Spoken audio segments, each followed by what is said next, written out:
Muito bem, é o seguinte, a gente começa falando sobre transporte coletivo, isso porque segue firme aí exatamente a pressão em cima da Prefeitura de Curitiba para que a gente tenha exatamente a redução no preço da tarifa. Temos aquela ação judicial, né, que tenta baixar e garantir a baixa dos R$6, foi apresentada aí por deputado e vereadores da oposição, daqui a pouco a gente atualiza, inclusive estamos acionando aí, né, esses propositores da ação para entender em que pé que anda a situação, só que não ficou só por isso. Os passageiros, bastante indignados, decidiram organizar com estudantes aí uma manifestação no centro de Curitiba, foi na tarde para a noite dessa quinta-feira. Quem vai contar os detalhes pra gente é a Beatriz Frener-Bea. Bom dia para você. Rafa, bom dia, uma boa sexta-feira para você, para o Rivaroli e para todos. A gente já viu mobilização, né, de parlamentares na justiça e também estamos notando movimentações de quem usa o transporte coletivo.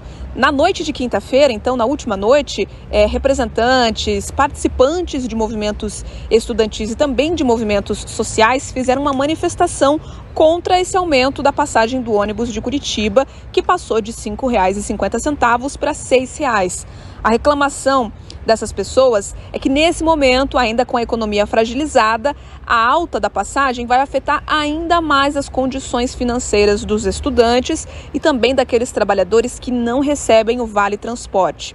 Outros setores estão reclamando também que até os empresários podem sentir dificuldade para atender aí os funcionários.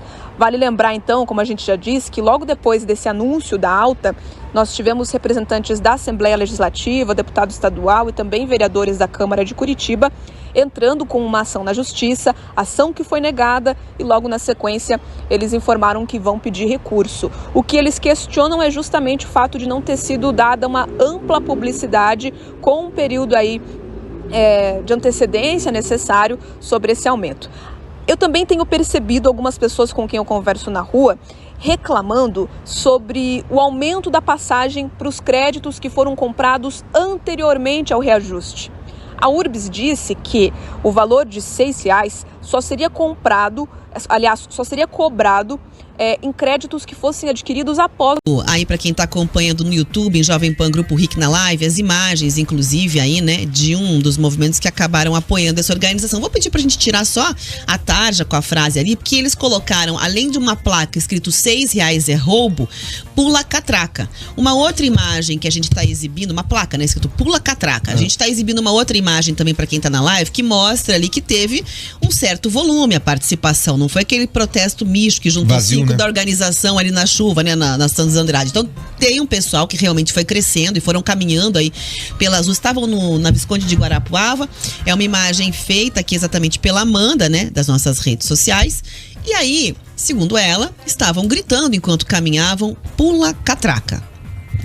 Então, Rivaroli, né, estão bastante indignados, obviamente que não é o caso de pular catraca. A gente traz os dados do prejuízo que gera, inclusive, essa prática do pula catraca aí, volta e meia em relação ao sistema do transporte em Curitiba, mas levantaram essa bandeira diante da indignação com o custo de R$6, porque não sei, a impressão que a população não entendeu exatamente a justificativa da prefeitura para aumentar. Eu vou começar esse comentário com uma pergunta, Rafa.